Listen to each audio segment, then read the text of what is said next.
पाकिस्तान के रावलपिंडी के पास स्थित उनके सबसे संवेदनशील और खुफिया परमाणु ठिकाने यानी कहुटा रिसर्च लेबोरेटरी से इस वक्त एक ऐसी बेहद सनसनीखेज, खौफनाक और रोंगटे खड़े कर देने वाली खबर निकलकर सामने आ रही है, जिसने पूरे पाकिस्तानी सैन्य मुख्यालय में कोहराम मचा दिया है।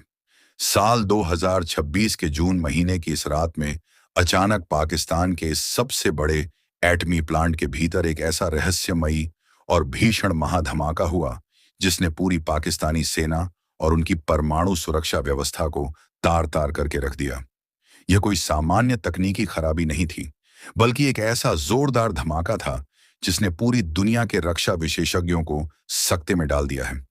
दरअसल अंतर्राष्ट्रीय खुफिया सूत्रों और ग्राउंड रिपोर्ट से मिली जानकारी के मुताबिक कहुटा के इस अति सुरक्षित न्यूक्लियर सेंट्रीफ्यूज प्लांट को निशाना बनाने के लिए एक बहुत बड़ा और अदृश्य साइबर और फिजिकल हमला किया गया था। कहुटा प्लांट के भीतर पाकिस्तान अपनी सबसे खतरनाक परमाणु मिसाइलों के लिए यूरेनियम संवर्धन का काम कर रहा था, लेकिन रात के अंधेरे में अचानक प्लांट के मुख्य कूलिंग सिस्टम और पावर ग्रिड को एक साथ टारगेट किया गया, जिसके बाद सेंट्रीफ्यूजेस के भीतर दबाव इतना बढ़ गया कि वहां बैक टू बैक कई भीषण धमाके शुरू हो गए और चारों तरफ सिर्फ आग की लपटें दिखाई देने लगीं। धमाके इतने जबरदस्त थे कि प्लांट के आसपास के कई किलोमीटर तक के इलाके दहल उठे और पूरी छावनी की बिजली एक झटके में घुल हो गई, जिससे वहां मुकम्मल ब्लैकआउट हो गया। मोबाइल टावर, सैटेलाइट कम्युनिकेशंस और मिलिट्री सिग्नल्स को पूरी तरह से जैम कर दिया गया, ताकि कहुटा बेस के भीतर फंसे अधिकारी और वैज्ञानिक बाहर मौजूद अपने जीएचक्यू मुख्यालय से कोई संपर्क न कर सकें। जैसे ही पूरा एटमी प्लांट अंधेरे और धुएं के गुब्बार में डूबा, वहां तैनात सुरक्षा कर्मियों को समझ ही नहीं आ रहा था कि इस तबाही को कैसे रोका जाए।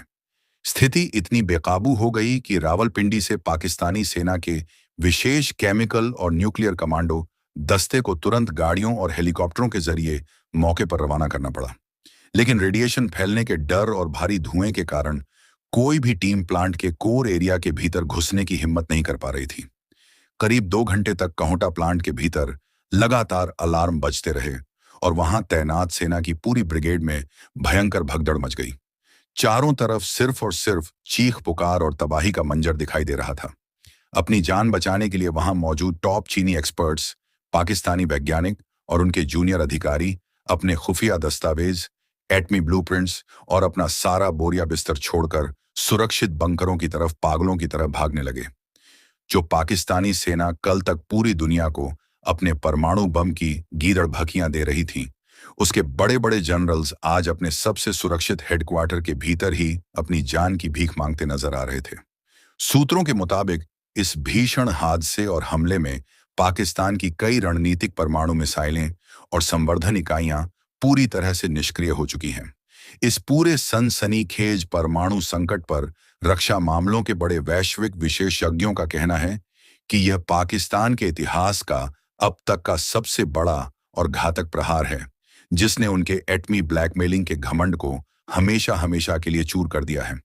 इस तबाही ने पाकिस्तान के पूरे परमाणु नक्शे और सुरक्षा समीकरण को बदल कर रख दिया है। जो सेना भारत को डराने के लिए परमाणु हथियारों की फैक्ट्रियां बना रही थी, वो आज अपने खुद के सबसे सुरक्षित और हाईटेक एटमी बेस को भी सुरक्षित रखने में पूरी तरह नाकाम और पंगु साबित हुई है। भारत के राष्ट्रीय सुरक्षा सलाहकार और हमारी खुफिया एजेंसियां पाकिस्तान के भीतर मचे इस अचानक एटमी संकट और मिलिट्री पैनिक पर अपनी पैनी नजर बनाए हुए हैं। नई दिल्ली का विजन हमेशा से साफ रहा है कि एक गैर जिम्मेदार और दिवालिया देश के हाथ में परमाणु हथियार पूरी दुनिया की सुरक्षा के लिए सबसे बड़ा खतरा है।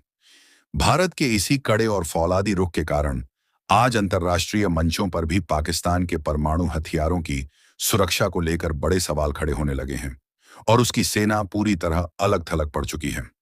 जब इस बड़े न्यूक्लियर बेस के ढाने और वैज्ञानिकों के भागने की खबरें अंतर्राष्ट्रीय मीडिया में हेडलाइंस बनने लगीं, तो रावलपिंडी के जीएचक्यू में army chief general Asim Munir के हाथ पैर पूरी तरह फूल गए। पाकिस्तान सरकार अब पूरी दुनिया के सामने अपनी नाकामी को छिपाने के लिए हमेशा की तरह एक नया पैंतरा चल रही है और इस घरेलू तकनीकी और सुरक्षा विफलता का दोष भी भारत और विदेशी ताकतों पर मढ़ने की कोशिश कर रही है। लेकिन दुनिया के बड़े देशों ने साफ कर दिया है कि अपनी लापरवाही के कारण पाकिस्तान खुद इस तबाही के दलदल में धंसा है।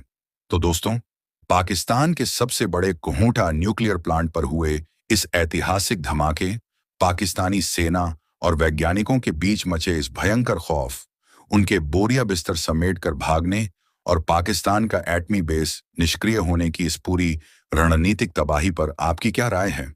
क्या आपको लगता है कि जो देश दूसरों को बर्बाद करने की साजिशें रचता है, उसकी खुद की ताकत एक दिन ऐसे ही नेस्तनाबूद हो जाती है? कमेंट बॉक्स में पूरी ताकत, जोश और अपने राष्ट्रीय स्वाभिमान के साथ अपनी कीमती और महत्वपूर्ण राय नीचे जरूर साझा करें।